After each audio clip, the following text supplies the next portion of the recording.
YouTube, long with post 1975. Right. I've been keeping abreast of this sort of news story for the past week or so, and it's interested me, but Google waded into the argument last night, and so I read the paper at work, and that's why I felt the need to do a video. Right, now, pretty much, I've done videos about this before, you know me, I absolutely hate this sort of state supervision, you know, or intervention into, you know, the internet, you know, this whole, we're doing this in your best interest bollocks, because pretty much the government hates the internet. I don't give a shit what anyone says. Every government hates the internet because the internet is the last great bastion for freedom of speech. And if you're a government, your dirty little secrets, you know, or your laundry can be aired in public. I mean, look at the expenses scandals. Look at how many people from, you know, any party have cheated on their partner and it's ended up on the internet. So when it comes to the government talking about how to sort of proceed or where the internet should go, take it with a pinch of salt, because governments don't like freedom of speech. Anyway, I'm waffling right at the start and I'm off topic immediately. Now, as you know, I can't stand this sort of policing the internet crap. I can't stand nanny state.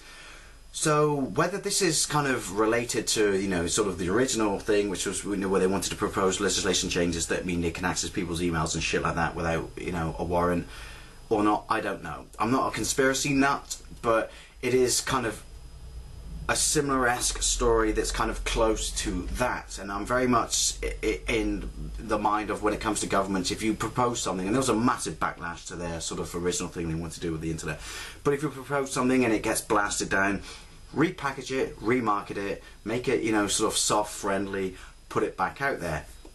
Just my thoughts, just my opinions, could be completely and utterly wrong with that. But anyway, let's talk about what it is. Right, pretty much, apparently, now I don't know who did this research, you know, whether they were independent or they weren't independent, you know, they're like a government body or not. I'm just going to give you my thoughts and feelings on it. But apparently, 1 in 6, 1 in 10 10-year-olds, male and female, are addicted to internet porn. What do I think about that? Is it true? If it is, that's very, very sad. But I don't know. It's, if you want to push something through, you know, what better way than to do it than scaremongering, isn't it? Because if you present the public with a boogeyman, if you present the public with something that channel their sort of fear and sort of anger at, then they're going to leave their sort of rationality and their perspective on the back burner and just go at it with emotions. So that's just my thought. That's just the way I think that people may try to push something through. Now, all I can tell you is what I did when I was 10. Now, when I was 10, all I cared about was climbing trees and being Thunderbird 3. I couldn't give a shit about tits. But obviously the world is a different place now. However, that being said, we do need to understand that, you know, porn, it's nothing new, you know. Alright, the internet wasn't around when I was a kid, but porn is nothing new. Porn has been knocking around since the Romans. I mean, they were proper dirty bastards. It's always been there. It's the reason that sort of VHS succeeded. It's the reason that DVD succeeded, you know. Make no mistake about it, porn is a driving force. So, right, what the government is proposing is pretty much an opt-in sort of deal with the internet. When you sign up to your ISP for the first time ever, you can't access porn unless you opt in to accessing porn. You know, it's blocked from the outgo. Now, we won't even get into the argument that I used to work in IT and stuff like that. To block something, any website or websites on that level and that nature is not as straightforward as politicians are arguing, you know, encryption and stuff like this, browsers, HTTP, whatnot. It's out there, you know. Look it up. If I explain it in this video, it's going to be even longer. It's out there. It's not a black and white thing. But now I understand what they're doing or saying is kind of on paper, I guess, quite sensible, quite, you know, noble. I just don't like state sort of intervention or state snooping or nanny state when it comes to the internet or my life or anyone's life, you know, in the United Kingdom. I don't like this, we know how to live your life better than you do, you know, that's why we tell you these things, bollocks. But that's, you know, governments in general. Now, the reason I find this quite interesting, and this is just my opinion and I would love to know yours, is this. Google waded in on the argument yesterday, and I gotta say, I kind of agree with them. Now, at the same time, we do need to understand something. We do need to understand that the world doesn't taste of donuts all the time. The world is not 100% a fantastic place. That's life. We accept this. We get this, you know. You cannot protect any individual 100% perfectly from the shit that's out there. But that being said, I don't like the nanny state. I don't like this blame culture. I don't like people's refusal to take responsibility for their actions or the actions of those around them, or, you know, those that they care for, i.e., you know, their children.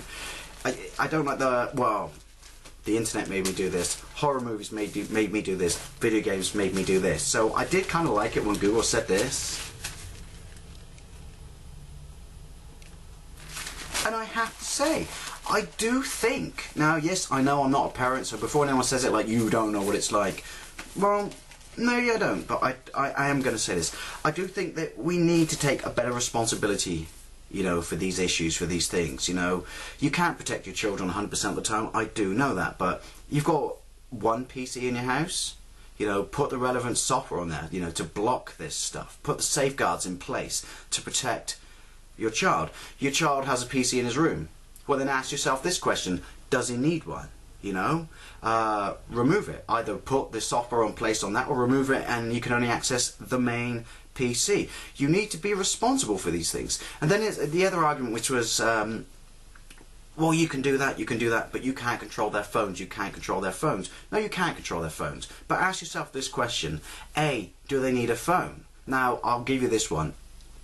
You know, as a parent, there is safety, you know, or security in mind on being able to contact your kid and your kid being able to contact you.